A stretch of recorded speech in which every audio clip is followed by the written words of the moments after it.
suppose it is time to review another movie from the Halloween franchise. I couldn't tell from the endless messages saying, "Where's Halloween 6? I thought you were gonna review Halloween 6! How come you haven't reviewed Halloween 6? I understand such early frustration, because apparently October of 2016 only has 14 days in it. Halloween, The Curse of Michael Myers takes the bold move of removing sequel numbering, because if you've watched this many Halloween movies, you probably have no use for math. And that's right, I said Halloween, The Curse of Michael Myers. Just look at the trailer. Halloween 6, the origin of Michael Myers. Oh yeah, and it was also plagued with post-production problems, as evidenced by the fact that they couldn't settle on a fucking title! And what's with the Dimension logo?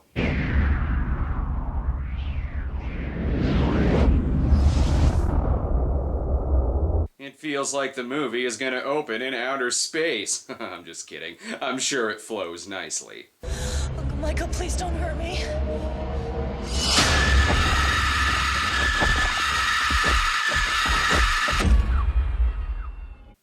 Nope, can't tell this was a movie that was botched in the editing room. As you may remember from last time, Michael was arrested, only to be freed by the Hitcher, who also abducted Michael's niece, Jaime Lloyd. It took 6 years to bring this resolution to theaters. I'm sure that means the movie is very smart. Jaime is now older, pregnant, played by another actress, and really stressed, as you can tell by the skewed ratio vision. Who impregnated her, you ask? Why, it was the fucking Pope! They're wearing scrubs and masks to protect the baby and the mother from germs. Everything else here looks completely clean. The baby is clearly Michael's, which is why this cut indicates that she gives birth to fire. Who knows what to do with Jaime Lloyd's baby? The Shadow knows. So for 6 years, Jaime has been held hostage by the Thorn cult, who wanted to impregnate her with Michael's seed. Yeah. And Rob Zombie ruined the franchise. And in case you've forgotten the backstory... When Michael Myers was 6 years old, he stabbed his sister to death. Stop mentioning a better movie! He killed his entire family until his 9-year-old niece, Jaime Lloyd, was the only one left alive. There, mention one of the shittier Halloween sequels. That makes more sense. One of the nurses, I guess just now figuring out the demon seed cult is bad, helps Jaime escape. Only one person can protect her baby, Willow Offgood. Certainly not the nurse who is trying not to laugh. That way. No. Save your baby. Go, now. Who needs a security system when Michael is just wandering around the premises, ready to jump right back into slasher movie mode in seconds? George P. Wilbur, who played Michael in Part 4, returns here in Part 6, so he clearly has some catching up to do. What? They were inside of a dumpster this entire time? It looked bigger than that. I'm glad this is picking up from the 5th installment. I was wondering how Winona Ryder was going to escape. What? But Rousdower, on the other hand, is way dead. Thankfully, the rights to the film were sold by Strode. Really? Now I can blame them for the shitty editing. Danny. Kill for him. Mommy! Get your Elm Street 2 out of my Halloween 6! Well, actually, Elm Street 2 is a better movie. More Elm Street 2!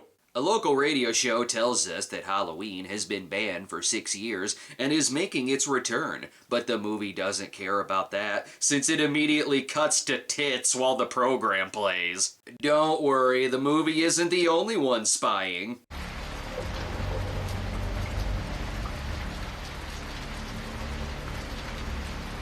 Michael Myers is now the second creepiest person in Haddonfield. And who the hell is that? That person looks really familiar.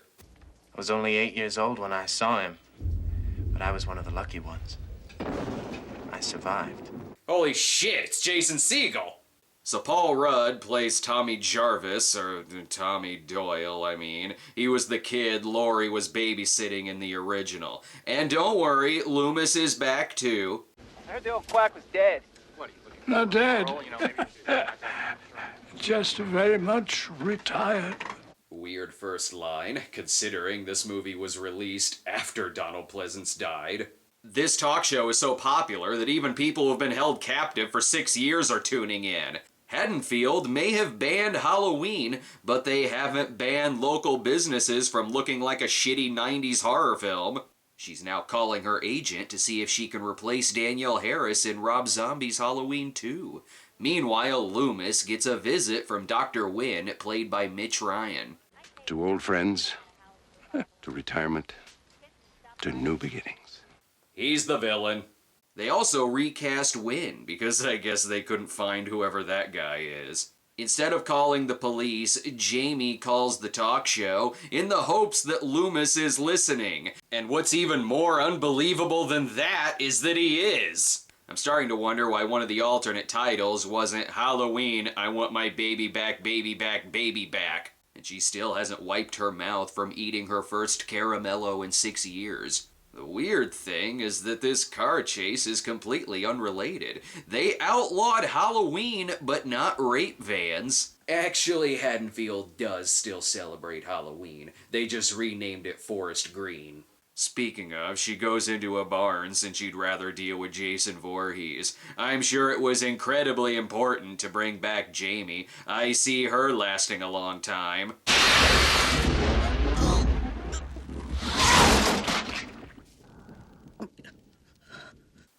Michael Myers is a really shitty uncle. It's important he turns the machine on. She totally would have survived otherwise. Relatives of the Strode family are now living in the Myers house, and this movie sorta remembers what that house looked like after it was turned into a gothic mansion in 5. Now the movie can begin. Yes, thank you. And here I thought the movie took place in Springwood. I know what fucking movie I'm watching! Asshole Dad John is pissed that kids keep messing with his house on Halloween. Who would have thought that that would happen after moving into the Myers house? Not that there's anything else that makes him detestable. Well, who the hell asked you to come back here in the first place? Doesn't show her face around her own family for 5 years, then comes back and expects us to roll out the red carpet. You think going to college is gonna make up for your mistakes, girl? Huh? Oh, yeah, that's it, Deborah. Just keep slipping her the cash. You know, while you're at it, I got a great idea. Here, why don't you give her all of our goddamn money? That guy makes Jack Torrance look like Super Dad, and it gets worse. Get away from her. You shut up and stay out of this. He is so dead. The kid is gonna get him back by ordering a voodoo doll from Creepshow magazine. Are you on the edge of your seat yet? What the hell happened this time? Let's not start that shit. Lumis is on the case, but is mainly there to give his secret to getting rid of all those facial scars from this happening. It's time, Michael. And hopefully he tells us just how the fuck he survived that explosion. Again, Tommy Doyle is still the creepiest person here. Supposedly some scary shit happened to him when he was a kid. Yeah, you know, that whole Michael Myers thing. You might not have heard about it. Tommy is obsessed with the Myers case. Must be why this is the first we've seen of him since the opening of Part 2. Now we know what Ant-Man would have looked like if it were incorporated into the DC universe. The bus station is now open, but no one has cleaned up this trail of blood all afternoon, or cleaned up the bathroom sink for that matter. Jesus. Or found a screaming baby in the cabinet. What the fuck, Haddonfield? Knocked Up would have been a far different movie if it starred the Rudd character. This is 40 my ass. Kara and her friends have meanwhile found a map to Woodstock 99. I think it's cool. Not everyone in the 90s was Butthead. Some of them were Beavis. Best get that baby to the hospital. It's my baby. There's been an accident. What kind of accident? Get me a doctor, now! Security? Haddonfield Hospital prefers only unpanicky people to bring babies into the hospital, or they'll call fucking security. But then he runs into an old friend. Tommy Doyle. Laurie Strode, Jamie's mother, was babysitting me the night when... Tommy Doyle. Huh, you look different. Tommy soon gets chased out of the hospital because there will be no sick babies on these premises, mister. Kara's mom is Kim Darby. Nice to see she raided the costumes from Mama's family. And just because Michael breaks into people's houses doesn't mean everyone else can, or their damn jump scares just scare the shit out of her with the dialogue. I beg of you, don't let your family suffer the same fate that Laurie and her daughter suffered. Not to mention Ben Tramer, and whose fault was that, Dr. Lumis? There's more jump scares in this film than there are Halloween decorations.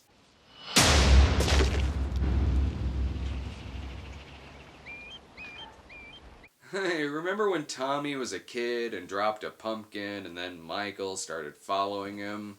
Yeah, I should be watching the first one right now.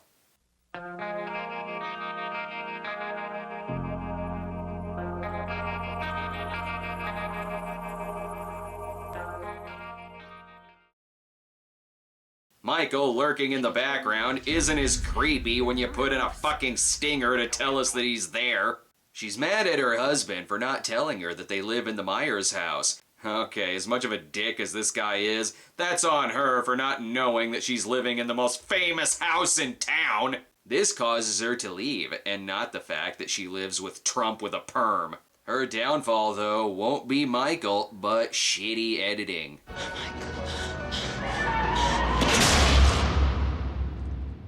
And then John Wayne saves her, but kills her horse in the process. Nice of Michael to clean the sheets after he dirtied them. No one wants to be the only bloody Klansman at the rally. Again, people just walk right into this house. What are you doing here? Someone's not a fan of Over Her Dead Body. He tells them more about the Myers house, but again, the editing makes it confusing. Do you know whose room this used to be? The Phantom of the Opera's room? Tommy takes them all over to his place for safety.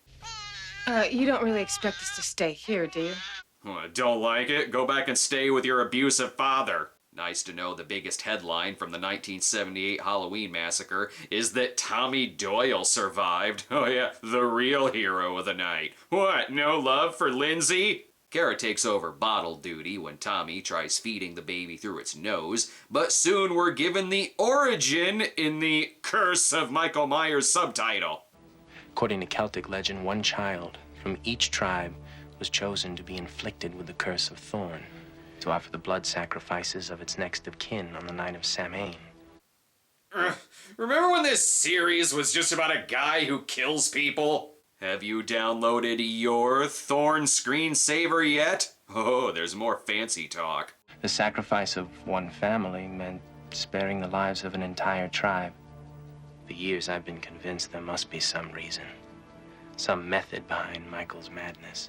How do you know all of this? This was before the invention of Wikipedia. Just leave the baby next to the laundry basket. I see nothing bad happening here. Tommy has more important work to do, like posing for the movie's trailer, while we get even more exposition. Long, long time ago, it was a night of great power, when the days grew short. Thanks, Grandma Cochran. I've seen Halloween 3. It's a much better movie than this. And your stupid lightning effects keeps turning this into a self-parody. Especially the boogeyman. What's the boogeyman? It wouldn't have had the same effect if she just farted after saying the boogeyman. Oh, and it keeps going. Michael heard a voice? It told him to kill his family.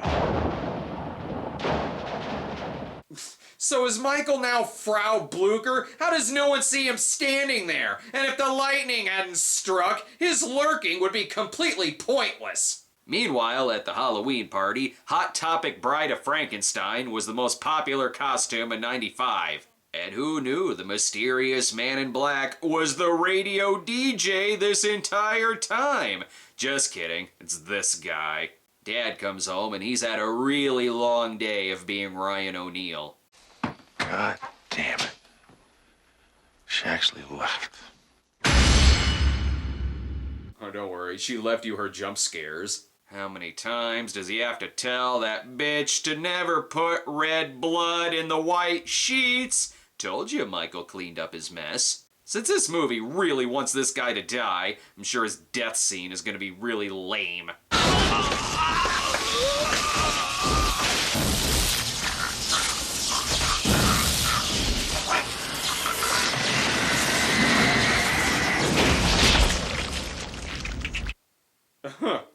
That is the only satisfying thing in this movie. Sure is more satisfying than this ridiculous in-movie Halloween debate. Whoa! Does she get this riled up in the sack, Tim?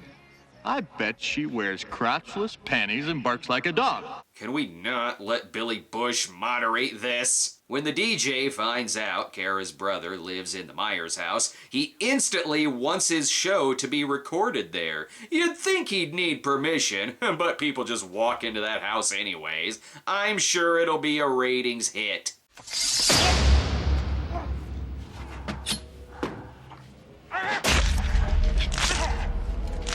Oh, never mind. We have to wait until Halloween Resurrection to bring multimedia into the Myers house. I'm sure that's a great film. Now that there's no radio show, that frees them up for a sex scene. Not sure why he's being filmed in rapist vision, though. But first, the foreplay. He stood in the shadows, watching through the windows as his sister and her boyfriend made love. Then he crept inside, picked up a huge butcher knife. She turned around, and he stabbed her. Cut it out, Beth. Will this movie ever become its own film instead of just telling us about the first one? That didn't work for Halloween 4, and it sure as shit doesn't work for Halloween 6. But Paul Rudd has figured out the perfect weapon to fight Michael Myers. When you decide to get serious, there's only one place to come. The games of Super Nintendo. A fucking Super Nintendo. I guess no one saw Michael Myers decorate this man like an Ed Gein Christmas display.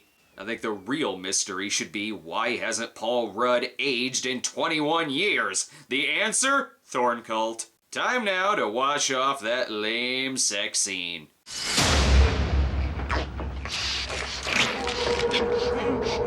Well, that's weird. People don't usually die after they fuck in these movies.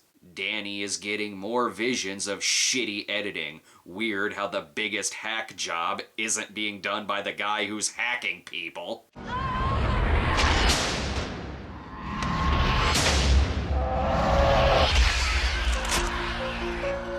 Great, now who is Tommy gonna spy on? Danny is now missing, so Kara goes to the Myers house to find her son. Don't know who Michael is trying to fool here, considering she saw him murder her. She finds Danny, so I assume Michael was off taking a shit, but he's back now. Where the hell did he go? But now Lumis is here to protect them, and his friend too, who I'm sure isn't evil. Careful with the girl. Kara! Win. Well, if you can't trust Greg's dad from Dharma and Greg to lead the cast of The Devil's Reign, who can you trust? Certainly not Tommy's guardian.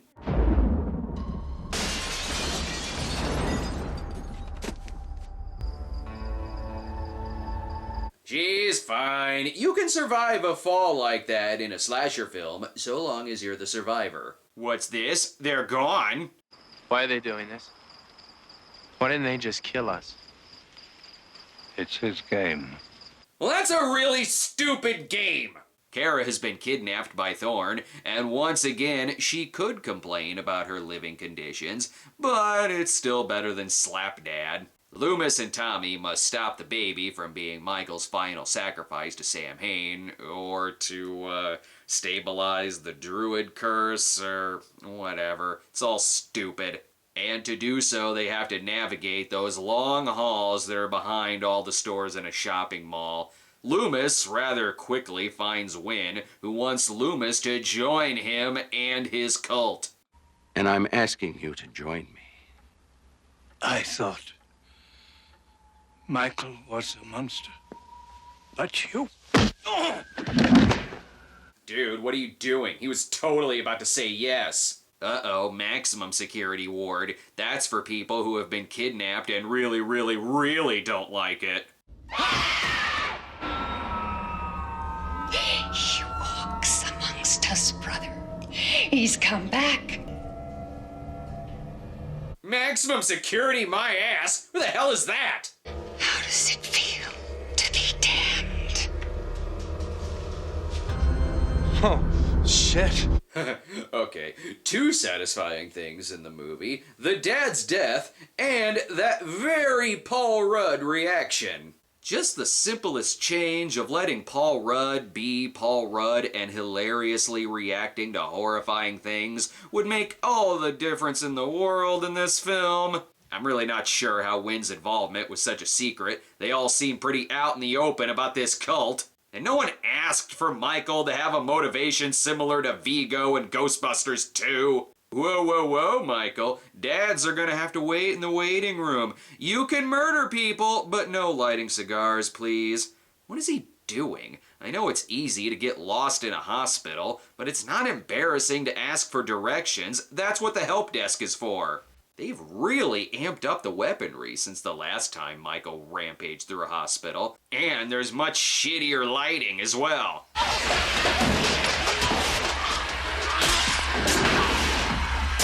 In Michael's defense, he was stopping them from giving birth to the fly. And if you didn't want a massacre to break out, you shouldn't have turned on the strobe lighting, or made your hallway look like Death's prostate.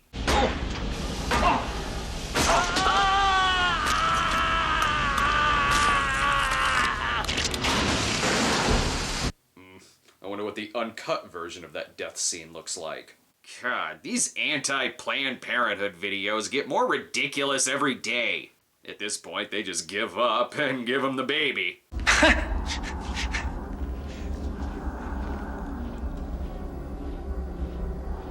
He's yours. Is anyone taking this movie seriously anymore? I say anymore, but the movie did open with somebody already laughing at it. Psych! Horse tranquilizers! Which means he's just gonna strangle people now, instead of shoving their head through metal bars. There, I'm sure one more shot will make all the difference, and beating him with a giant pipe will help too.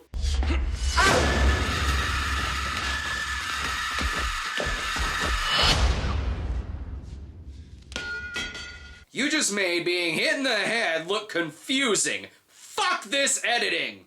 Oh, and Lumis is back. Not sure how he escaped, but whatever. I'm sure all of this will lead to a totally non-confusing and satisfying conclusion.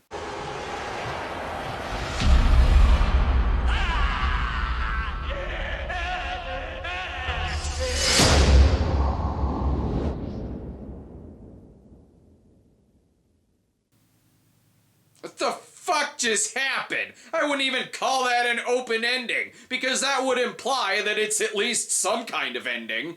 So Lumis says he has business to attend to, the others leave, Michael took off his mask and left behind a shot, and Lumis screams about something. There's a shot of the Myers house, a pumpkin, and credits.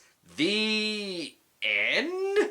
If it seems like someone stepped in and said, "This movie looks too fluid, so let's take a chainsaw to the editing, botch the ending, delete whole subplots including most of Lumis's scenes, despite his top billing, and nix a proper resolution to the Thorn setup and replace it with nothing," then you would be right. That is exactly what happened. And how did this happen? Because the movie tested poorly with 14-year-old boys.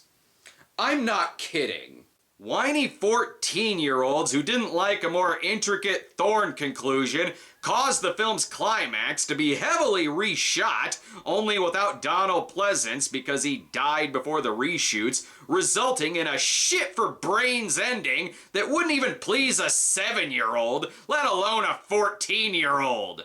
And did these reshoots work out? No! Critics hated it, audiences hated it, well, except for the Academy of Science Fiction, Fantasy, and Horror Films, which has a quote calling it the scariest Halloween of them all. Unless that's followed up by, that is if you're 14 and stupid, we should really think about removing your Academy status.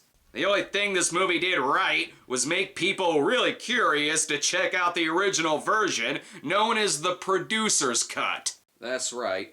2 Halloween 6s, both radically different from each other. Is it too late to turn this into an anthology series?